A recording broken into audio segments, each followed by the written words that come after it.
மரகத தபால மலர் மொட்டுகளை மொய்க்கின்ற பொன்னிற கருவண்டு போ மாதவன் மார்பினில் வாசம் புரிந்தங்கு மெய்சிலிற் பேற்றும் விழிகள்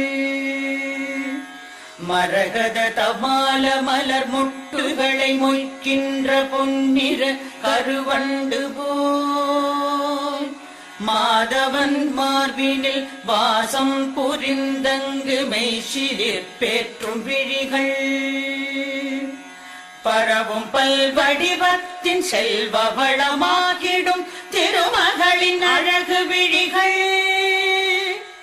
பறிவோடு அந்த இரு விழிகளின் கடை நோக்கு மங்களம் எனக் கருள்கவே.